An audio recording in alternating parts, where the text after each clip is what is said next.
ಮಾತಾಡಿ ಸಾರ್ ಹೇಳಂತೇಳಿ. ಇಲ್ಲ ಇಲ್ಲ, ನಾನು ನಿಮಗೆ ಭೇಟಿ ಆಗ್ಬೇಕು ಅಂತ ತಿಳ್ಕೊಂಡು ಈ ಒಂದು ಇಡೀ ವಯಸ್ಸಿನಲ್ಲಿ ಸಹ ನಮ್ಮ ಯಾದಗಿರಿಗೆ ನನಗೆ ಒಂದು ಭೇಟಿಯಾಗಿ ಇಂಥ ಒಂದು ಸಭೆ ಇದೆ, ಸಭೆಯಲ್ಲಿ ನೀವು ಹಾಜರಾಗಬೇಕು ಅಂತ ತಿಳ್ಕೊಂಡು ನಮಗೆ ಮನವಿ ಮಾಡಿದಾಗ ಬರ್ತೀವಿ ಅಂತ ತಿಳ್ಕೊಂಡು ಹೇಳಿದ್ರು. ಈ ಸಭೆಯಲ್ಲಿ ಬಹುತೇಕ ಹಿರಿಯರು, ಲಕ್ಷ್ಮಣ್ ದಸ್ತಿ ಅವರು, ರಜಾಕ್ ಉಸ್ತಾದ್, ಹುಡುಗಿಯವರು, ನೀಲಾ ಮೇಡಮ್ ಅವರು, ಜಾನಿ ವೆಸ್ಲಿ ಅವರು, ಚಾಮರಾಜ್ ಮಾಲಿ ಪಾಟೀಲ್ ಅವರು, ನಾಗನಗೌಡರು, ಪಂಡಿತ್ ಚಿತ್ರಿ ಅವರು, ಅನಿಲ್ ಬೆಲ್ದಾರ್ ಅವರು, ವಿನಯ್ ಮಾಲ್ಕಿ ಅವರು ಮತ್ತು ಅನೇಕ ಜನ ಇದ್ದೀರಿ. ಯಾರ್ದಾದ್ರೂ ಹೆಸರು ಬಿಟ್ಟಿನಂದ್ರೆ ಆರ್ ಕೆ ಹುಡುಗಿ ಅವರು, ಯಾರ್ದಾದ್ರೂ ಹೆಸರು ಬಿಟ್ಟಿನಂದ್ರೆ ದಯಮಾಡಿ ಯಾರು ಅನ್ಯತ ಭಾವಿಸಬಾರ್ದು. ಮೊದಲನೇದಾಗಿ ಮುಸ್ರಿ ಸಾಹೇಬರಿಗೆ ಇಂಥ ಒಂದು ಸಭೆಯಲ್ಲಿ ನಮ್ಗಿರ್ಲಿಕ್ಕೆ ಅವಕಾಶ ಕೊಟ್ಟಂತ ತಮಗೆಲ್ಲ ಹಿರಿಯರಿಗೆ ತುಂಬ ಹೃದಯ ಧನ್ಯವಾದಗಳನ್ನು ಹೇಳಿ ಬಯಸುತ್ತೇನೆ. ಈಗ ವಿಷಯನ್ನ ಬಹಳ ಜನ ಅನೇಕ ವಿಷಯಗಳನ್ನ ಪ್ರಸ್ತಾಪ ಮಾಡಿದ್ರಿ. ಈ ರಾಜಕೀಯ ವ್ಯವಸ್ಥೆಯಲ್ಲಿ ಯಾವುದೇ ಒಂದು ಒಳ್ಳೆಯದು ಅಂತ ತಿಳ್ಕೊಂಡಾದಾಗ ಅದಕ್ಕೆ ರಾಜಕಾರಣಿಗಳು ಒಡೆ ಆಗಂಗಿಲ್ಲ. ನಮ್ಮ ಕ್ಷೇತ್ರದಲ್ಲಿ ಇರ್ಲಿ, ವ್ಯವಸ್ಥೆದಾಗಿರ್ಲಿ, ಎಲ್ಲೇ ಏನೇ ಕೆಟ್ಟದಾದ್ರೆ ಅದಕ್ಕೆ ರಾಜಕಾರಣಿಗಳು ಹೊಣೆಗಾರರು. ಇದು ನಾವು ತಗೊಂಡು ಬಂದಿರ್ತಕ್ಕಂಥ ಬುದ್ಧಿ, ಇದು ಎಲ್ಲರಿಗೂ ಅನ್ವಯಿಸ್ತದೆ, ನಾನು ಒಳಗೊಂಡಿದ್ದು. ಇವತ್ತು ನಾವು ನೇರವಾಗಿ ವಿಷಯಕ್ಕೆ ಬರಬೇಕಾಗಿತ್ತು ಅಂದ್ರೆ ಇಲ್ಲಿ ಬಹುತೇಕ ಎಲ್ಲ ಜಿಲ್ಲೆಗಳು, ಬಹುತೇಕ ಹಿರಿಯರು, ಹೋರಾಟಗಾರರು, ಸಂಘಟನೆದವರು, ರೈತ ಮುಖಂಡರು, ಯುವಕ ಸಂಘಟನೆಗಳು, ಹಿರಿಯರು, ಬೇರೆ ಬೇರೆ ಕಲ್ಯಾಣ ಕರ್ನಾಟಕದ ಎಲ್ಲ ಜಿಲ್ಲೆಗಳಿಂದ ಬಂದಿರತಕ್ಕಂಥ ಪ್ರತಿನಿಧಿಗಳು ತಾವೇನಿದ್ದೀರಲ್ಲ. ಸಮಸ್ಯೆ ಎಲ್ಲಿಂದ ಉದ್ಭವ ಆಗುತ್ತೆ? ಈಗ ಸಮಸ್ಯೆಗಳ ಸುಳಿಯಲ್ಲಿ ನಾವು ಸಿಕ್ಕಾಕೊಂಡ್ಬಿಟ್ಟಿದ್ದೀವಿ. ಈ ಸಮಸ್ಯೆಗಳ ಸುಳಿಯಿಂದ ಬರ್ಬೇಕು ಯಾವಾಗ? ಇದು ಕೇವಲ ರಾಜಕಾರಣಿಗಳ ಜವಾಬ್ದಾರಿ ಒಂದೇ ಅಲ್ಲ. ನಾವು 5 ವರ್ಷ ಇರ್ತೀವಿ ಅಷ್ಟೇ. ನಾವಿರೋದು 5 ವರ್ಷ, ನಮ್ಮೊಂದು 5 ವರ್ಷ ಓಟ್ ಹಾಕಿ ಕಳಿಸ್ತೀವಿ. 5 ವರ್ಷ ಆದ್ಮೇಲೆ ಇನ್ನೊಬ್ಬತ್ತು ಬರ್ತಾರೆ, ಆತ ಹೋದ್ಮೇಲೆ ಮತ್ತೊಬ್ಬತ್ತು ಬರ್ತಾರೆ. ಹೇಳಿದ್ರು ಯಜಮಾನ್ರು, ಇಲ್ಲಿ ಬಂದಿರ್ತಕ್ಕಂಥ ಯಾವೊಬ್ಬ ಜನಪ್ರತಿನಿಧಿ ಆಗ್ಲಿ ಅಥವಾ ಜನಪ್ರತಿನಿಧಿ ಕಳಿಸ್ತಕ್ಕಂಥ ಜವಾಬ್ದಾರಿ ನಿಮ್ಮ ಮೇಲಿದೆಯಾ? ನಮ್ಮ ಮೇಲೆ ಬರೀ 5 ವರ್ಷ ಜವಾಬ್ದಾರಿ ಇದೆ ಅಷ್ಟೇ. ಇಡೀ ಜೀವನ ಕಲ್ಯಾಣ ಕರ್ನಾಟಕದ ಆಗು ಹೋಗುಗಳ ಜವಾಬ್ದಾರಿ ಏನಿದೆಯಲ್ಲ, ನೀವು ಕೂತಿರಲ್ಲ, ನಿಮ್ದು ಜವಾಬ್ದಾರಿ ಇದೆ. ಕೋಟಿ ಬರ್ತದೆ ನಿಮ್ಗೆ ಅಂತೇಳಿ ನಾವ್ ಇವತ್ತಿಗೆ 5,000 ಕೋಟಿಗೆ ರೀಚ್ ಆಗಿಲ್ಲ. 3,000 ಈ ವರ್ಷ 3,123 ಕೋಟಿಗೆ ತಿಣಕ್ಲಾಕತ್ತೀವಿ. ಆ 3,123 ಕೋಟಿಯಲ್ಲಿ ನಮ್ಗೆ 371 ಜೆ ಅಂತ ತಿಳ್ಕೊಂಡ್ರೆ ನಮ್ಗೆ ವಿಶೇಷವಾಗಿ ಬಂದಿರತಕ್ಕಂಥ ಅನುದಾನ. ಇದು ವಿಶೇಷವಾಗಿ ಬಂದಿರತಕ್ಕಂಥ ಅನುದಾನದ ಜೊತೆಯಲ್ಲಿ ಸರ್ಕಾರ ಪ್ರತಿ ವರ್ಷ ಅದರ ಪಾಲನ್ನ ನಮ್ಮ ಭಾಗಕ್ಕೆ ಏನ್ ಕೊಡ್ಬೇಕು ಅದು ಕೊಡ್ಲೇಬೇಕು. ಈ ಸರ್ಕಾರ ಬಂದ ಮೇಲೆ ನಮ್ಮ ಭಾಗಕ್ಕೆ ವಿಶೇಷವಾಗಿ ಅನುದಾನಗಳು ಕೊಡೋದ್ ಬಿಡ್ಲಿ, ಬೇರೆ ಭಾಗಕ್ಕೆ ಕೊಡ್ತಕ್ಕಂಥ ಅನುದಾನ ಎಲ್ಲನೂ ನಿಲ್ಲಿಸ್ಬಿಟ್ಟಿದೆ. ನಾನು ವ್ಯವಸ್ಥೆ ಒಳಗಿದ್ದೆ. ಈಗೇನಾಗಿದೆ? ಈಗ ಒಂದು ನಾವು ಪ್ರಜಾಸೌಧ ಕಟ್ಟಬೇಕಾಗಿದೆ. ಗುರುಮಿಟ್ ಕಲ್ಯಾಣ ಪ್ರಜಾಸೌಧ ಸ್ಯಾಂಕ್ಷನ್ ಮಾಡಿದ್ರು. ಗುರುಮಿಟ್ ಕಲ್ಯಾಣ ಪ್ರಜಾಸೌಧ ಸ್ಯಾಂಕ್ಷನ್ ಮಾಡ್ಬೇಕಾಗಿತ್ತಂದ್ರೆ ಇದು ಸರ್ಕಾರ ಕೊಡ್ಬೇಕು ದುಡ್ಡು ನನ್ಗ. ಈಗೇನ್ ಮಾಡಕತ್ತಾರ? ಈಗ 50% ಕಲ್ಯಾಣ ಕರ್ನಾಟಕದವ್ರು ದುಡ್ಡು ಕೊಡ್ರಿ, 50% ಸರ್ಕಾರದವ್ರು ದುಡ್ಡು ಕೊಡ್ರಿ. ಬೇರೆ ಕಡೆ ಯಾಕಿತ್ತಾರ ತಮ್ಮೆ? ಇವತ್ತು PSCಗಳಿಗೆ, CHCಗಳಿಗೆ ಮಟೀರಿಯಲ್ ಕೊಡ್ತಾ ಇದ್ದಾರೆ, ಹಾಸ್ಪಿಟಲ್ಗಳ ಅಪ್ಗ್ರೇಡ್ ಮಾಡ್ತಾ ಇದ್ದಾರೆ. ಅದಕ್ಕೆ 50% ದುಡ್ಡು ಕಲ್ಯಾಣ ಕರ್ನಾಟಕದ್ದು, 50% ದುಡ್ಡು ಸರ್ಕಾರ. ಮೈನಾರಿಟಿ ಶಾಲೆಗಳು ಕೊಡ್ತಾ ಇದ್ದಾರೆ, ಹಿಂದುಳಿದ ವರ್ಗದ ಹಾಸ್ಟೆಲ್ಗಳು ಕೊಡ್ತಾ ಇದ್ದಾರೆ, ಸೋಷಿಯಲ್ ವೆಲ್ಫೇರ್ ಹಾಸ್ಟೆಲ್ಗಳು ಕೊಡ್ತಾ ಇದ್ದಾರೆ. ಶೈಕ್ಷಣಿಕವಾಗಿ ಬಿಲ್ಡಿಂಗ್ಗಳು ಏನ್ ಕೊಡ್ತಾ ಇದ್ದಾರೆ, ಶಾಲಾ ಕಾಲೇಜ್ ಬಿಲ್ಡಿಂಗ್ ಇರ್ಬೋದು, ಶಿಕ್ಷಣ ಸಂಸ್ಥೆಗಳು ಇರ್ಬೋದು, ಅಥವಾ ಜಯದೇವಂತ ಆಸ್ಪತ್ರೆಗಳಿರ್ಬೋದು. ಈಗ ಅಷ್ಟೇ ಬಿಡ್ರಿ, ಈ ಕಲಬುರಗಿ ಮತ್ತು ಬೀದರ್ ಏರ್ಪೋರ್ಟಿಗೆ ತಿರುಗಾಡಕ್ಕೂ ಅರ್ಧ ನಾವು ಕೊಡ್ಬೇಕು, ಅರ್ಧ ಸರ್ಕಾರ ಕೊಡ್ಬೇಕು. ಕಲ್ಯಾಣ ಕರ್ನಾಟಕದ ಏನ್ ಸಮಸ್ಯೆ ಬಂದಿದೆ, ಯಾವುದೋ ಸಬ್ ಕಮಿಟಿದಾಗ ನಾನು ಇರ್ಲಿ, ಇನ್ನೊಬ್ಬತ್ತ ಯಾರೇ ಇರಲಿ, ನಾವು ಇರ್ತಕ್ಕಂಥ ಜನಪ್ರತಿನಿಧಿಗಳು ನಮಗ್ ಬರ್ತಕ್ಕಂಥ ಬಾಬತ್ನಾಗ ಏನ್ ಕಟಾಫ್ ಹಾಕತ್ತವ. ನಾವು 5,000 ಕೋಟಿ ಮುಟ್ಲಾರ್ದಕ್ಕ ಕಾರಣ ಏನಾಗಿದೆ ಅಂದ್ರೆ ಇಲ್ಲಿ ಇರ್ತಕ್ಕಂಥ ಕೆಟ್ಟ IAS ಅಧಿಕಾರಿಗಳು. ಒಬ್ಬ ಸೆಕ್ರೆಟರಿ ಈಗಿದ್ದಾರೆ. ಮೊನ್ನೆ ನಾವು ಮೀಟಿಂಗ್ ಮಾಡಿದ್ರು, BR ಪಾಟೀಲ್ ಅವರು ಇದ್ರು ಯಜಮಾನ್, ಎಲ್ಲ ಶಾಸಕರು ಜನಪ್ರತಿನಿಧಿಗಳನ್ನ ಕರೆದಿದ್ರು. ನಾನು ಹೋಗಿದ್ದೆ ಅವತ್ತು. ನಾನು ಮೊದಲು ಹೇಳಿದ್ದೆ ಆ ಸೆಕ್ರೆಟರಿ ಮೊದಲು ಕರ್ಸ್ರ ಅಂತ ಹೇಳಿದೆ. ಕಲ್ಯಾಣ ಕರ್ನಾಟಕ ಸೆಕ್ರೆಟರಿ ಇಲ್ಲ ನಾವ್ ಯಾರು ಜೊತೆ ಮಾತ್ರ ನಮ್ಮ ಅಧ್ಯಕ್ಷರ ಮುಂದೆ ಹೋದ್ರೆ ಇರಂಗಿಲ್ಲ, ಹಿಂದೆ ಬಂದ್ರೆ ಆಯಾಗಿ. ಕಲ್ಯಾಣ ಕರ್ನಾಟಕ KKRDB ಅಧ್ಯಕ್ಷ. ನಮ್ಗೇನೋ ಸ್ವಲ್ಪ ಕಲ್ಯಾಣ ಕರ್ನಾಟಕದ ಬಗ್ಗೆ ಏನಾದ್ರು ಮಾತಾಡ್ಬೇಕಾದ್ರೆ ಒಂದ್ ಇಬ್ರು ಯಜಮಾನ್ರು ಇದ್ದಾರೆ. ಒಂದ್ ರಾಯರೆಡ್ಡಿ ಅವ್ರು ಮಾತಾಡ್ತಾರೆ, ಅವ್ರು ಎಲ್ರಿಗೂ ಏನ್ ಬೇಕಾದ್ ತಗೊಂಡು ಡಾಕ್ಟರ್ ಕೂತ್ಬಿಡ್ತಾರೆ. ಒಂದು BR ಪಾಟೀಲ್ ಅವ್ರು ಮಾತಾಡ್ತಾರ, ಸರ್ಕಾರ ಅವ್ರನ್ನ ಗಂಭೀರವಾಗಿ ತಗೋತಾ ಇದೆ. ಈಗೇನಾಯ್ತು ಈಗ ಉದ್ದೇಶ?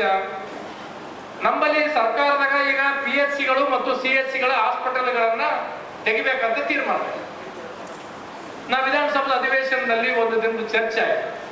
ನೋಡಿ, ಕಲ್ಯಾಣ ಕರ್ನಾಟಕದಾಗ ಆರೋಗ್ಯ, ಶಿಕ್ಷಣ, ಕುಡಿಯ ನೀರು, ಔದ್ಯೋಗಿಕವಾಗಿ ಈ ತರದ್ದು ಯಾವುದಾದ್ರೂ ಸರ್ಕಾರಗಳು ತೀರ್ಮಾನ ಮಾಡಿದಾಗ ಮುಖ್ಯಮಂತ್ರಿಗಳೇ ಹೇಳಿದ್ದಾರೆ, ಆರೋಗ್ಯ ಮತ್ತು ಶಿಕ್ಷಣಕ್ಕ ರಾಜ್ಯಕ್ಕೆ ಏನ್ ಅನ್ವಯ ಆಗ್ತದೋ ಅದು ಕಲ್ಯಾಣ ಕರ್ನಾಟಕಕ್ಕೆ ಅನ್ವಯ ಆಗಂಗಿಲ್ಲ ಅಂತ ಮುಖ್ಯಮಂತ್ರಿಗಳೇ ಹೇಳಿದ್ದಾರೆ. ಆದ್ರೂ ಸಹ ಇವತ್ತು ಹಿಂದೆ ಅಂತಂದ್ರೆ ಮಾಲ್ಕರೆಡ್ಡಿ ಅವರು ಆರೋಗ್ಯ ಮಂತ್ರಿ ಇದ್ರು. ನಾನು ಉದಾಹರಣೆ ಕೊಡ್ತೀನಿ ಅಷ್ಟೇ. ನಮ್ಮ ವ್ಯವಸ್ಥೆ ಏನಾಗ್ಬಿಟ್ಟಿದೆ ಇಲ್ಲಿ ಅಂತಂದ್ರೆ, ನಾವು ರಾಜಕಾರಣಿಗಳು MLA ಅಂತಂದ್ರೆ ಎಲ್ಲರ ಕಣ್ಣಿಗೆ ಕಾಳ್ರ ತರ ಆಗ್ಬಿಟ್ಟಿವಿ.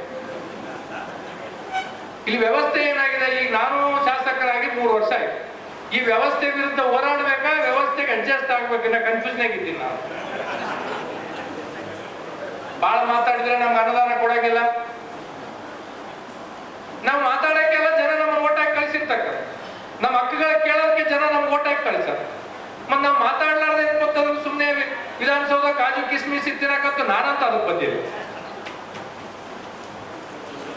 ಈಗ CHCಗಳು PHCಗಳನ್ನೆಲ್ಲ ತೆಗೆದು, ಅರೆ ನಮ್ಮ ಭಾಗದಾಗ ಆರೋಗ್ಯ ಪರಿಸ್ಥಿತಿ ಏನಿದೆ, ನಮ್ಮ ಭಾಗ ಇವತ್ತು ನೋಡಿ ನೀವು, ನಾವು ಅನೇಕ ಸಲ ನಾವು ಸಭೆಯಲ್ಲಿ ಹೇಳಿದ್ವಿ. ನಾನು ಯಾವುದೋ ಈಗ ರಾಜರು ಮೈಸೂರು ರಾಜರು ಅವಾಗ ಆರೋಗ್ಯದ ವಿಷಯದಾಗ ಅನೇಕ ಏನ್ಪಂತಂದ್ರೆ ನಿರ್ಧಾರಗಳನ್ನ ತಗೊಂಡ್ರು, ಶೈಕ್ಷಣಿಕವಾಗಿ ಅನೇಕ ನಿರ್ಧಾರಗಳನ್ನ ತಗೊಂಡ್ರು, ಅಲ್ಲಿ ನೀರಾವರಿಗೆ ಅಂತಂದ್ರೆ ಅನೇಕ ನಿರ್ಧಾರಗಳನ್ನ ತಗೊಂಡ್ರು. ಕಲ್ಯಾಣ ಕರ್ನಾಟಕ ನಿರ್ಧಾರ ತಗೊಳಕ್ ಆತರ ನಮ್ಗೆ ಆಗ್ಲಿಲ್ಲ. ನಾವೆಲ್ಲ ಈ ನಿಜಾಮರ ಆಳ್ವಿಕೆದಾಗ ಗುಲಾಮಗಿರಿದಾಗ ನಾವು ಬಂದಿರ್ತಕ್ಕ. ಇವತ್ತು ಹೇಳ್ತಿದ್ರು ಯಜಮಾನ್ರು, ಬಳ್ಳಾರಿ ವಿಷಯನ ಹೇಳಿದ್ರು. ಖಂಡಿತವಾಗಿಯೂ ಇವತ್ತು ಬಳ್ಳಾರಿ 371 ಅದರಲ್ಲಿ ಬರ್ಬೇಕಾಗಿತ್ತು. ಅಂದ್ರೆ ನನಗೆ ಗೊತ್ತಿದ್ದು ಮಾಹಿತಿ, ಅದು ತಪ್ಪೋ ಸರಿ ಗೊತ್ತಿಲ್ಲ, ನನಗೆ ಗೊತ್ತಿದ್ದು ಒಂದಿಷ್ಟು ವಿಷಯ ಹೇಳಿ, ಬಳ್ಳಾರಿ ಇವತ್ತೇನಾದ್ರು 371 ಬರ್ಬೇಕಾಗಿತ್ತು ಅಂತಂದ್ರೆ ಇವತ್ತು ಬಸವರಾಜೇಶ್ವರಿ ಅವ್ರನ್ನ, ಧರ್ಮಸಿಂಗ್ ಅವ್ರನ್ನ ನಾವು ಸ್ಮರಣೆ ಮಾಡ್ಲೇಬೇಕಾಗ್ತದೆ ಇವತ್ತು. ಯಾಕಂದ್ರೆ ಅವತ್ತು ಬಳ್ಳಾರಿಗೆ ಸೇರಿಸಲೇಬೇಕು ಅಂತ ತಿಳ್ಕೊಂಡು ಅವತ್ತು ಅವ್ರು ಪಟ್ಟು ಹಿಡಿದ ಪ್ರಯುಕ್ತ ಮತ್ತು ಅನೇಕ ಜನ ಹೋರಾಟನೂ ಮಾಡಿದ್ದಲ್ಲ.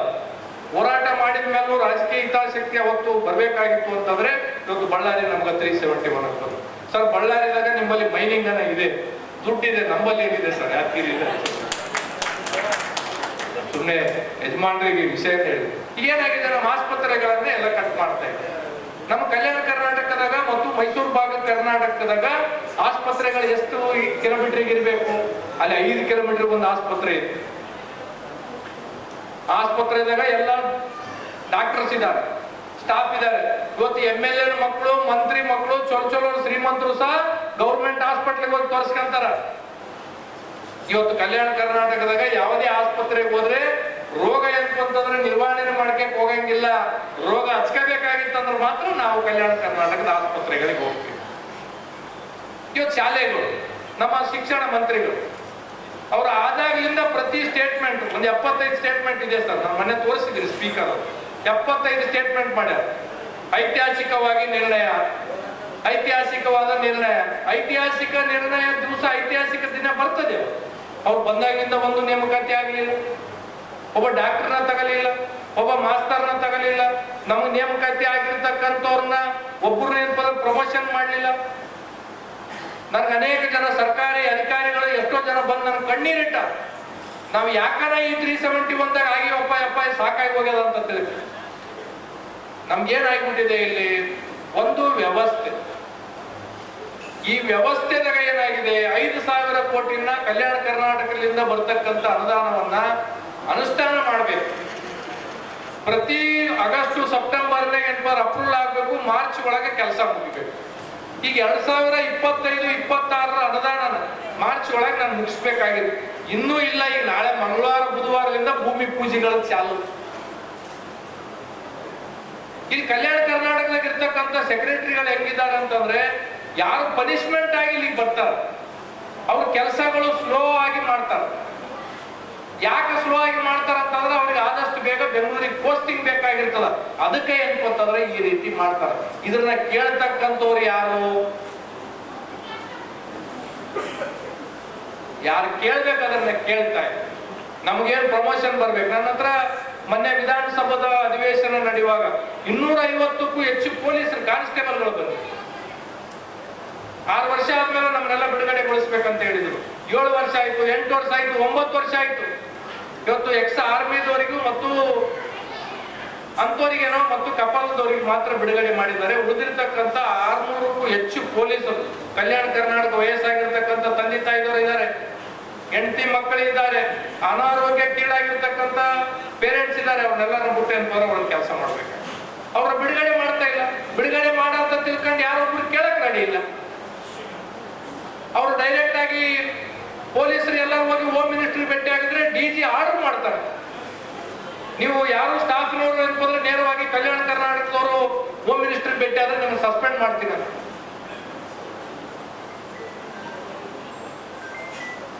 ಏನಾಗ್ಬಿಟ್ಟಿದೆ ಅಂತಂದ್ರೆ, ಒಂದು ಕಲ್ಯಾಣ ಕರ್ನಾಟಕ ಎಂಬುದು ಒಂದು ಮೂಗಿಗೆ ತುಪ್ಪ ನಮ್ಗೆ ಹಚ್ಚಿಬಿಟ್ಟ. ನಮಗೆ ಕಲ್ಯಾಣ ಕರ್ನಾಟಕದಿಂದ ಬರ್ತಕ್ಕಂಥ ದುಡ್ಡನ್ನ ಸದುಪಯೋಗ ಮಾಡ್ಕೊತಕ್ಕಂಥದಕ್ಕೂ ನಾವು ರಾಜಕಾರಣಿಗಳು ಯೋಗ್ಯರಾಗ್ತಾ ಇಲ್ಲ. ನಾವೇನ್ ಮಾಡಕತ್ತೀವಿ, ಕೇವಲ ಏನಪ್ಪ ಅಂದ್ರೆ ಯಾವ್ದೋ ರಸ್ತೆಗೆ ಕೊಡ್ಬೇಕು, ರೋಡಿಗೆ ಕೊಡ್ಬೇಕು, ಇನ್ನೊಂದು ಕೊಡ್ಬೇಕು, ಮತ್ತೊಂದು ಕೊಡ್ಬೇಕು. ನಮ್ಮ ಮೂಲಭೂತ ಸೌಕರ್ಯಗಳು ಇವತ್ತು ನಾವು ಎಷ್ಟೋ ಆಸ್ಪತ್ರೆಗಳನ್ನ ಮುಚ್ಚಿ ಹೋಗಿದೆ. ಆಸ್ಪತ್ರೆದಾಗ ಚಲೋ ದವಾಖಾನೆ ಕಟ್ಸಿವಿ, ಡಾಕ್ಟರ್ ಇಲ್ಲ. ಚಲೋ ಶಾಲೆ ಬಿಲ್ಡಿಂಗ್ ಗಳು ಕಟ್ಸಿವಿ, KKRDBಲಿಂದ ಮಾಸ್ತರ್ದಾರ ಇಲ್ಲ. ನಾವ್ 79-80 ವರ್ಷಕ್ಕೆ ಬಂದಾಯ್ತು. ಈಗ ಇನ್ನೂ ಅನೇಕ ಹಳ್ಳಿ ಗ್ರಾಮದಾಗ ಹೋದ್ರೆ ಕುಡಿಯಕ್ಕೆ ನೀರಿಲ್ಲಾರ್ದೆ ಜನ ನಮ್ಮನ್ನು ಶಾಪಿಸ್ತಾರೆ. ಈಗ ನಾವೇನ ಬಂದು ಇಲ್ಲಿ 3 ವರ್ಷದಿಂದ MLA ಆಗಿ ಮಾತಾಡಕ್ ಹೋದ್ರೆ, ಏನಪ್ಪ ನಿನ್ನೆ ಮೊನ್ನೆ ಬಂದ ಹುಡುಗ ಬಾಳ ಮಾತಾಡ್ತಾನ ಅಂತ. ಈಗ ಹೆಂಗಾಗ್ಬಿಟ್ಟದ ಈಗ ನಮ್ಮ ಪರಿಸ್ಥಿತಿ ಅಂದ್ರೆ, ನಮ್ಮ ಭಾಗದ ಜನರ ಪರಿಸ್ಥಿತಿ ಈ ಬಡತನ ಮತ್ತು ಭಕ್ತಿ ನಡಬರ್ಕ ಸಿಗಾಕೊಂಡ್ಬಿಟ್ಟಿವಿ. ಒಂದು ಕಲ್ಯಾಣ ಕರ್ನಾಟಕದವರು ಬಡತನ, ಈ ಬಡತನದಾಗ ಸಾಲ ಸೂಲ ಮಾಡಿ ಭಕ್ತಿ ದೇವ್ರ ಮೇಲೆ ಭಕ್ತಿ ತೀರಿಸ್ತಕ್ಕಂಥ ಕೆಲಸ. ನಾನು ನಿಮ್ಮೆಲ್ಲ ಸಭೆಯಲ್ಲಿ ನಿಮ್ಮೆಲ್ಲ ಆಕ್ರೋಶಗಳು, ನಿಮ್ಗೆ ಆಗಿರ್ತಕ್ಕಂಥ ನೋವಿನ ಅನುಭವಗಳು ಅವೆಲ್ಲನೂ ದಿನನಿತ್ಯ ನಮ್ಗೆ ಆಗ್ತಿದೆ. ನಾವು ಅನೇಕ ಸಲ ಈ ವಿಚಾರಗಳನ್ನ ಸಭೆಯಲ್ಲಿ ಇರ್ಬೋದು, ಅಧಿಕಾರಿಗಳ ಜೊತೆ ಇರ್ಬೋದು, ಜನಪ್ರತಿನಿಧಿಗಳ ಜೊತೆ ಇರ್ಬೋದು, ನಾವು ಯಾವುದೇ ಏನೇ ಮಾಡ್ಬೇಕಾಗಿತ್ತಂದ್ರೆ ಒಂದು ಸಬ್ ಕಮಿಟಿ ಅಂತ ಇದೆ. ಆ ಸಬ್ ಕಮಿಟಿಲಿಂದ ಸರ್ಕಾರಕ್ಕೆ ನಾವು ಆಗಾಗ ನಮ್ಮ ಭಾಗದಾಗ ಆಗ್ತಕ್ಕಂಥ ಆಗು ಹೋಗುಗಳ ಬಗ್ಗೆ ಮಾಹಿತಿ ಕೊಡ್ಬೇಕು. ನಾವ್ ಇವತ್ತಿಗೆ ಯಾವ ಮಾಹಿತಿನೂ ಒಂದು ಸಬ್ ಕಮಿಟಿಲಿಂದ ಸರ್ಕಾರಕ್ಕೆ ಬಂದಿಲ್ಲ. ನಮ್ಗೆ ಪ್ರಮೋಷನ್ಗೂ ಬಂದಿಲ್ಲ. ಈಗ ಯಾವುದೋ ಒಂದು ಉದಾಹರಣೆ ಕೊಡ್ತೀನಿ. ಕೊಪ್ಪಳದವ್ರು ಯಾರಾದ್ರೂ ಇರ್ಬೇಕು. ಕೊಪ್ಪಳದಾಗ 300 ಬೆಡ್ಡಿನ ಹಾಸ್ಪಿಟಲ್ ಘೋಷಣೆ ಮಾಡಿದ್ರು ಸರ್ಕಾರ. ಸ್ಟಾಫ್ ಅಷ್ಟೇ ಇದೆ, ರಿಕ್ರೂಟ್ಮೆಂಟ್ ಏನು ಎಕ್ಸ್ಟ್ರಾ ಕೊಟ್ಟಿಲ್ಲ. 150 ಇರ್ತಕ್ಕಂಥ 300 ಕೊಟ್ರಿ, 150 ಇರ್ತಕ್ಕಂಥ ಪೇಷಂಟ್ 300 ಬರ್ತಾ ಇದೆ. 300 ಪೇಷಂಟ್ ಏನ್ ಮಾಡ್ತಾ ಇದ್ದಾರೆ, 150 ಮಂದಿ ಬೆಡ್ ಮೇಲೆ ಹಾಕ್ತಾರ, 150 ಮಂದಿ ಕೆಳಗೆ ಹಾಕ್ತಾರೆ. ಇದ್ರ ಯಾರು ಕೇಳ್ಬೇಕೀಗ? ಇವತ್ತು ನಮ್ಮ ಸಹೋದರಿಯರು ಹೇಳ್ತಾ ಇದ್ರು ಮೆಡಿಕಲ್ ಸೀಟ್ ಈ ಭಾಗಕ್ಕೆ ಬರ್ಬೇಕು. ಕೇಂದ್ರ ಸರ್ಕಾರದವರು ಮೆಡಿಕಲ್ ಸೀಟ್ ಬಹಳ ಹೆಚ್ಚಿಗೆ ಮಾಡ್ಯಾರ. ಆ ಮೆಡಿಕಲ್ ಸೀಟ್ ಹೆಚ್ಚಿಗೆ ಆದ್ಮೇಲೆ ಅಲ್ಲಿಗೆ ಬರ್ತಕ್ಕಂಥ ಸೌಲಭ್ಯಗಳು ಸರ್ಕಾರ ಕೊಡ್ತಾ ಇಲ್ಲ. ಮೆಡಿಕಲ್ ಸೀಟ್ಲಿಂದ ಬಂದಿರತಕ್ಕಂಥ ಕಮಿಷನ್ ಮಾತ್ರ ಸರ್ಕಾರ ತಿಂತ ಇದೆ. ಆದ್ರೆ ಅದಕ್ಕೆ ಬೇಕಾಗಿರ್ತಕ್ಕಂಥ ವ್ಯವಸ್ಥೆ ಮಾಡ್ಲಿಕ್ಕೆ ಸರ್ಕಾರ ನಡೆಯುತ್ತೆ. ಇವತ್ತು 371 ಇಲ್ಲಿ ಇವತ್ತು ನಮ್ಮ ಭಾಗಕ್ಕೆ ಬರ್ಬೇಕಾಗಿತ್ತಂದ್ರೆ ಅನೇಕ ಜನ ಹಿರಿಯರು, ಅನೇಕ ಜನ ಹೋರಾಟಗಾರರು ಮಾಡಿರ್ತಕ್ಕಂಥ ಹೋರಾಟಕ್ಕೆ ಪ್ರಯುಕ್ತ ಇವತ್ತು ನಮ್ಗೆ 371 ಬಂದಿರ್ತಕ್ಕಂಥದ್ದು. ಹೋರಾಟ ಮಾಡಿದ್ರು ನಾವು ಕಲ್ಯಾಣ ಕರ್ನಾಟಕ ಬರ್ಬೇಕಂತ ತಿಳಿದು ಇವತ್ತು ಇಡೀ ದೇಶದಾಗ ಬೇರೆ ಬೇರೆ ರಾಜ್ಯಗಳು ಹೋರಾಟ ಮಾಡ್ತಾ ಇದ್ರು. ನನ್ನ ಸಹೋದರಿ ಹೇಳ್ತಾ ಇದ್ರು ನಾವು ಲೇಟಾಗಿ ಸ್ವತಂತ್ರ ಬಂದದ, ನಮ್ಗೆಲ್ಲನೂ ಲೇಟಾಗಿ ಸಿಗ್ಲಕ್ಕ. ಇದು ಇನ್ನೂ ಎಷ್ಟು ವರ್ಷ ಹಿಂಗೆ ಹೇಳಿಕೆ ಅಂತ ಹೋಗ್ತೀವಿ. ಈಗ ಅನೇಕ ಜನ ಪಾಪ ನಮ್ಮ ರೈತ ಮುಖಂಡರು ಇದ್ದಾರೆ. ಅತಿ ಹೆಚ್ಚು ಸರ್ ಕಲ್ಯಾಣ ಕರ್ನಾಟಕದಾಗ, ಅದರಲ್ಲಿ ವಿಶೇಷವಾಗಿ ಯಾದಗಿರಿ ಮತ್ತು ವಿಜಯನಗರದಾಗ ಅತಿ ಹೆಚ್ಚು ಕ್ಯಾನ್ಸರ್ ಪೇಷಂಟು, ಅತಿ ಹೆಚ್ಚು ಹಾರ್ಟ್ ಪೇಷಂಟು, ಅತಿ ಹೆಚ್ಚು ಕಿಡ್ನಿ ಫೇಲ್ ಆಗಿರ್ತಕ್ಕಂಥ ಪೇಷಂಟು, ಅತಿ ಹೆಚ್ಚು ಶುಗರ್ ಇರ್ತಕ್ಕಂಥ. ಕಾರಣ ಏನು? ಇಲ್ಲಿ ನಾವು ಬೆಳೀತಕ್ಕಂಥ ಬೆಳೆಗಳು, ನಮ್ಮ ಬೆಳೆಗಳಿಗೆ ಅನೇಕ ಜನ ರೈತ ಹೋರಾಟಗಾರರು ಇದ್ದೀರಿ. ಇವತ್ತು ನಾವು ಬೆಳೀತಕ್ಕಂಥ ಪ್ರತಿಯೊಂದು ಅದ್ರಾಗ ಇವತ್ತು ಕಲ್ಲಂಗಡಿ ತಿನ್ಬೇಕಾಗಿತ್ತು ಅಂದ್ರೆ ಬಹಳ ಆರೋಗ್ಯಕರ ಒಳ್ಳೇದು ಅಂತ ತಿಳ್ಕೊಂಡಿತ್ತು. ನಮ್ಮ ಭಾಗದಾಗ ಇವತ್ತು ಕಲ್ಲಂಗಡಿ ತಿನ್ಬೇಕಂದ್ರೆ ಒಂದು ವಿಷ ತಿಂದಾಗ ಆ ಪರಿಸ್ಥಿತಿ ಆಗಿದೆ. ಇವತ್ತು ನಮ್ಮ ಭಾಗದಲ್ಲಿ ನಾವು ಶೈಕ್ಷಣಿಕವಾಗಿ ಎಷ್ಟು ಮುಂದುವರಿಬೇಕೋ ಆಗಿಲ್ಲ, ಆದ್ರೆ ಆರೋಗ್ಯವಾಗಿ ಅಷ್ಟಾಗಿಲ್ಲ. ಇವತ್ತಿಗೂ ನಮ್ಮ ಗ್ರಾಮೀಣ ಪ್ರದೇಶದಲ್ಲಿ ಬೆಳಿಗ್ಗೆ 6 ಗಂಟೆಗೆ 7 ಗಂಟೆಗೆ ಚಹಾ ಮಾಡಿ ಕೊಡ್ತಾರ, ಪ್ಲಾಸ್ಟಿಕ್ ಬ್ಯಾಗ್ನಾಗ ಹೋಯ್ತೀವಿ.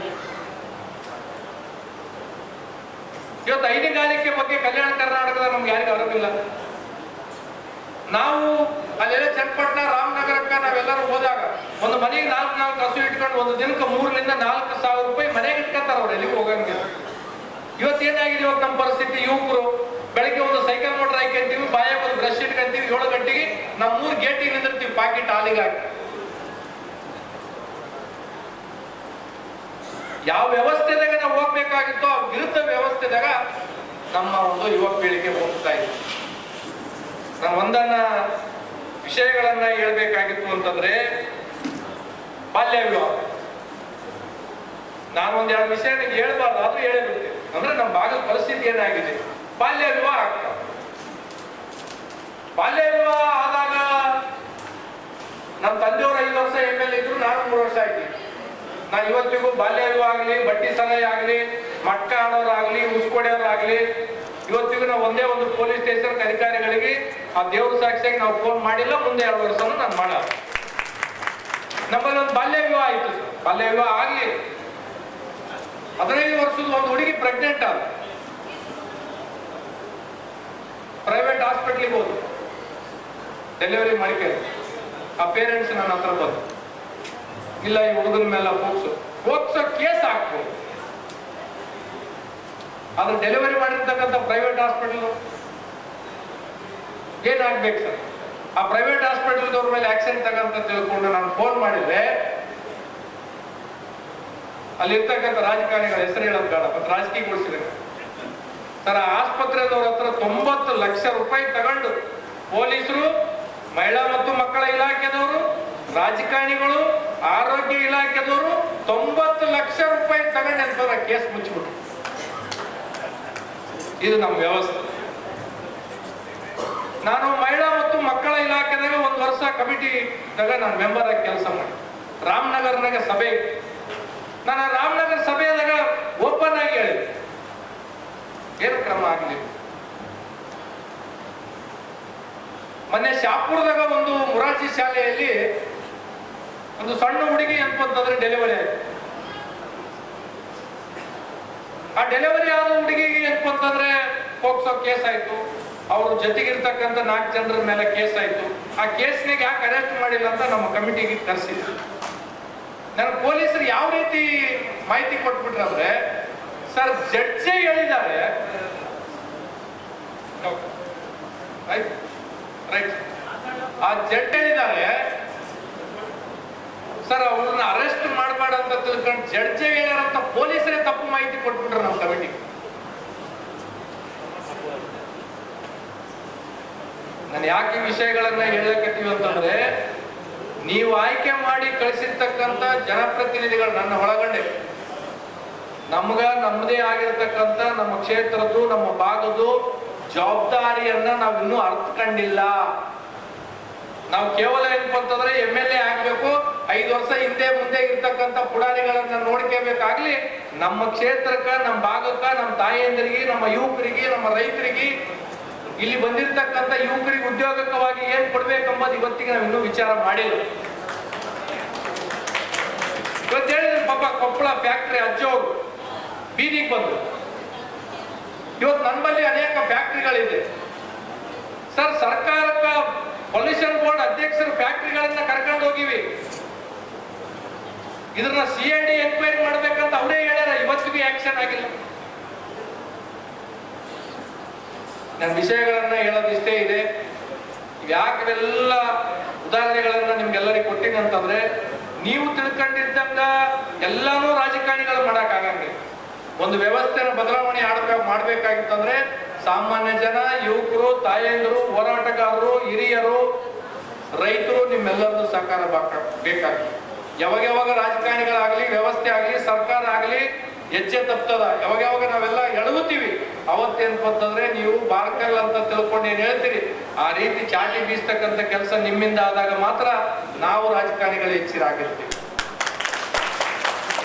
ಇವತ್ತು 371 ಆರ್ಟಿಕಲ್ ಬಗ್ಗೆ ಇವತ್ತು 5,000 ಕೋಟಿ ಮುಟ್ಲಾರದಂತ ಕಾರಣ ಬೇರೆ ಯಾರೋ ಅಲ್ಲ, ರಾಜಕಾರಣಿಗಳು ಸ್ವಲ್ಪ ನಮ್ದು ಪಾತ್ರ ಅದ, ಹೆಚ್ಚು ಪಾತ್ರ ಅಧಿಕಾರಿಗಳದ. ಇವತ್ತು ಇಂಪ್ಲಿಮೆಂಟೇಷನ್ ಮಾಡ್ತಕ್ಕಂಥ ಅಧಿಕಾರಿಗಳ ಮೇಲೆ ಯಾರು ಮಂತ್ರಿಗಳಿರ್ಬೋದು ಅಥವಾ ಇನ್ನ ಯಾರು ಸರ್ಕಾರದ ಭಾಗದಾಗಿದ್ದಾರೆ ಅವರು ಏನ್ಪಂತಂದ್ರೆ ಚಾಟಿ ಬೀಸ್ತಕ್ಕಂಥ ಕೆಲಸ ಮಾಡ್ತಾ ಇಲ್ಲ. ಈಗ ಹೇಳಿದ್ದಲ್ಲ, ಯಾರ್ದೋ ಒಬ್ಬ ಮಂತ್ರಿ ತನ್ನ ಕೆಲಸ ಆಗ್ಬೇಕಾಗಿದ್ದಾರೋ ತನ್ನ ಕ್ಷೇತ್ರದ ಒಂದು ಕೆಲಸ ಮಾಡ್ಕೊಂಡು ಗಪ್ಪಾಗ್ಬಿಡ್ತಾರೆ. ನಮ್ಮ ಭಾಗದ ಬಗ್ಗೆ, ಕಲ್ಯಾಣ ಕರ್ನಾಟಕದ ಬಗ್ಗೆ ಯಾರೊಬ್ಬರಿಗೂ ದೂರದೃಷ್ಟಿ ಇಲ್ಲ. ಇದೆಲ್ಲ ನಾವು ಮತ್ತೆ ಈ ಒಂದು ಸರ್ಕಾರದ ಬರ್ತಕ್ಕಂಥ ಅನುದಾನವನ್ನ ಪ್ರಯೋಗ ಮಾಡಿಕೊಂಡು ನಾವೆಲ್ಲ ಬಲಪಡಿಸ್ಕೊಂಡು ನಾವು ಬೇರೆ ಬೇರೆ ಭಾಗದಾಗ ಕಾಂಪಿಟೇಟಿವ್ ಆಗ್ಬೇಕಾಗಿತ್ತು ಅಂತಂದ್ರೆ ಮೊದಲು ನಾವು ಜಾಗ್ರ ಆಗ್ಬೇಕು. ನಾವು ಜಾಗ್ರ ಆದಾಗ ಮಾತ್ರ ನಾವು ಜನಪ್ರತಿನಿಧಿಗಳು ಜಾಗ್ರ ಆಗ್ತಾರ, ಅಧಿಕಾರಿಗಳು ಜಾಗ್ರ ಆಗ್ತಾರೆ. ಜಾಗ್ರ ಆಗ್ಬೇಕಂದ್ರೆ ಜಗಳ ಆಡ್ಬೇಕಂತಲ್ಲ, ಪ್ರತಿಯೊಂದು ಅದಕ್ಕೂ ಇವತ್ತು ಕಲ್ಯಾಣ ಕರ್ನಾಟಕದಿಂದ ಬಂದಿರತಕ್ಕಂಥ ಯಾವ್ದಾವ್ದು ನಿಮ್ ಜಿಲ್ಲೆದ ನೀವು ಒಂದು ಲಿಸ್ಟ್ ತರಿಸ್ಕೊಳ್ಳಿ. ನಿಮ್ಮ ಯಾರಿಗೆ ಒಂದು ಸಮಿತಿಲಿ ಏನ್ ಮಾಡಿದ್ರೆ ನೀವು ಒಂದು ಲಿಸ್ಟ್ ತರಿಸ್ಕೊಳ್ಳಿ. ಕಲ್ಯಾಣ ಕರ್ನಾಟಕದಿಂದ ಯಾದಗಿರಿ ಜಿಲ್ಲೆದಾಗಿರ್ಬೋದು, ಗುರುಮಿಟ್ಕಲ್ನಾಗಿರ್ಬೋದು, ಇಂದ ಏನ್ ಕೆಲಸ ಹಾಕಿದ್ರು, ಮತ್ತೆ ಅದೇ ಕೆಲಸ ಹಾಕ್ಲಕತ್ತಾರ. ಅವಶ್ಯಕತೆ ಯಾವ್ದಾದ ಇವತ್ತು ನೀವೊಂದು ಕಮಿಟಿ ಇಲ್ಲಿ ಸಮಸ್ಯೆಗಳದ್ದು ಏನೇನಿದೆ ಅದೆಲ್ಲ ಸಮಸ್ಯೆಗಳದ ಒಂದು ಪಟ್ಟಿಯನ್ನ ಜನಪ್ರತಿನಿಧಿಗಳಿಗೆ ಮುಡಿಸ್ತಕ್ಕಂಥ ಕೆಲಸನೂ ನಿಮ್ಮಿಂದ ಆಗ್ಬೇಕು ಅಂತ ತಿಳ್ಕೊಂಡು ನಂದೊಂದು ಮನವಿ ಇದೆ. ಯಾಕಂತಂದ್ರೆ ಎಲ್ಲರೂ ನಾವು ಮಾಡಕ್ಕಾಗಲ್ಲ, ನಂಬೆನ್ನು ನಮಗೂ ಕಾಣಂಗಿಲ್ಲ, ಕೆಲವೊಂದ್ಸಲ ನಂಬೆನ್ನು ನಮಗೂ ಕಾಣಲ್ಲ. ಆ ನಿಟ್ಟಿನಾಗ ಇವತ್ತು ಒಂದು ಬಹಳ ಅರ್ಥಪೂರ್ಣವಾದ ಸಭೆಯನ್ನ ಹಿರಿಯರು ಆಯೋಜನೆ ಮಾಡಿದರೆ ಈ ಸಭೆ ಆಗಾಗ ಎಲ್ಲ ಜಿಲ್ಲೆಗಳಲ್ಲಿ ಆಗಿದೆ. ಎಲ್ಲಾ ಜಿಲ್ಲೆಗಳಲ್ಲಿ ಒಂದು 6 ತಿಂಗಳಿಗೋ 3 ತಿಂಗಳು ತಮ್ಮ ನೇತೃತ್ವದಲ್ಲಿ ಈ ತರದ ಸಭೆಗಳನ್ನ ಆಯೋಜನೆ ಮಾಡಿ ಮತ್ತು ನಮ್ಮ ಪೀಳಿಗೆಗೆ ನಾವೊಂದು ಬೇರೆ ದಿಕ್ಕಿನತ್ತ ನಾವು ಹೊಟ್ಟಿವಿ. ಬಹುತೇಕ ಹಿರಿಯರು ಏನಿದ್ದೀರಿ ನಮ್ಮನ್ನ ಒಂದು ಒಳ್ಳೆ ಸನ್ಮಾರ್ಗ ದಿಕ್ಕಿಗೆ ನಾವೆಲ್ಲ ಒಯ್ಬೇಕು ಈ ಒಂದು ಸಭೆಗಳ ಮುಖಾಂತರ ಅಂತ ತಿಳ್ಕೊಂಡು ಒಂದ್ ಹೇಳ್ತಾ, ನೀವು ಏನೇನು ಸಲಹೆಗಳನ್ನ ಕೊಡ್ತೀರಿ, ನೀವು ಯಾವ ಸಮಸ್ಯೆಗಳನ್ನ ನಮ್ಮ ಗಮನಕ್ಕೆ ತರ್ತೀರಿ, ಖಂಡಿತವಾಗಿಯೂ ಸರ್ಕಾರದ ಗಮನಕ್ಕೆ ತರ್ತಕ್ಕಂಥದ್ದಾಗ್ಲಿ, ಸರ್ಕಾರಕ್ಕೆ ಚಾಟಿ ಬೀಸ್ತಕ್ಕಂಥ ಕೆಲಸ ಆಗ್ಲಿ, ವಿಧಾನಸೌಧದ ಹೊರಗಿರ್ಲಿ, ವಿಧಾನಸೌಧದ ಒಳಗಿರ್ಲಿ, ಕಲ್ಯಾಣ ಕರ್ನಾಟಕದ ಬೋರ್ಡಿನಾಗ ನಿಮ್ಗೆ ಅದೊಂದು ಹೇಳ್ಬೇಕು. ಲಾಸ್ಟ್ ಕಲ್ಯಾಣ ಕರ್ನಾಟಕ ಬೋರ್ಡಿನಾಗ ಎಲ್ಲಾ ಪಕ್ಷದವ್ರದ್ದು ಮೆಂಬರ್ದವ್ರನ್ನ ಇಟ್ಕೊಳ್ತಾರೆ. BJP, Congress, JDS. ಈ ಸರ್ಕಾರ ಬಂದ ಮೇಲೆ 3 ವರ್ಷದಾಗ BJP, JDS ದವ್ರನ್ನ ಒಬ್ಬರನ್ನ ಮೆಂಬರ್ ಮಾಡಿಲ್ಲ. ಅವ್ರು ಏನ್ ಮಾಡ್ತಾರ ಅವ್ರಿಗೆ ಗೊತ್ತು, ನಮ್ಗೆ ಗೊತ್ತೇ ಆಗ. ಅನೇಕ ಸಲ ನಾವು ಅಧ್ಯಕ್ಷರಿಗೂ ಹೇಳಿವಿ, ಮುಖ್ಯಮಂತ್ರಿಗಳಿಗೂ ಹೇಳಿರ್ತಕ್ಕಂಥದ್ದು. ಹಾಗಾಗಿ ನಿಮ್ಮೆಲ್ಲ ಸಲಹೆಗಳನ್ನ ಖಂಡಿತವಾಗೂ ನಾವು ಚಾಚು ತಪ್ಪದೆ ಪಾಲನೆ ಮಾಡ್ತಕ್ಕಂಥ ಕೆಲಸ ಮಾಡ್ತೀವಿ. ಮತ್ತು ಇವತ್ತು ಈ ಸಭೆಯಲ್ಲಿಂದ ಏನೇನು ನಿರ್ಣಯಗಳಾಗ್ತವೆ ಖಂಡಿತವಾಗೂ ಎಲ್ಲ ರಾಜಕಾರಣಿಗಳಿಗೆ, MP, ಮಂತ್ರಿಗಳಿಗೆ, ಶಾಸಕರಿಗೆ ಮುಗಿಸ್ತಕ್ಕಂಥ ಕೆಲಸ ಮಾಡ್ರಿ. ನಿಮ್ಮ ಹೋರಾಟಕ್ಕೆ, ನಿಮ್ಮ ಧ್ವನಿಗೆ, ನಿಮ್ ಜೊತೆಗೆ ನಾನು ಯಾವತ್ತೂ ಅಣ್ಣನ ತಮ್ಮನ ಮಗನಾಗಿ ನಿಮ್ ಜೊತೆಗೆ ಯಾವತ್ತೂ ಇರ್ತೀನಿ ಅಂತ ತಿಳ್ಕೊಂಡು ಹೇಳ್ತಾ ನಮ್ಗೆ ಅವಕಾಶ ಮಾಡಿಕೊಟ್ಟಂತ ನಮ್ಗೆಲ್ಲರಿಗೂ ತುಂಬ ಧನ್ಯವಾದಗಳನ್ನ ಹೇಳಿ ನನ್ನ ಒಂದು 2 ಮಾತಿಗೆ ವಿರಾಮಿಸ್ತೀನಿ. ನಮಸ್ಕಾರ, ಧನ್ಯವಾದ.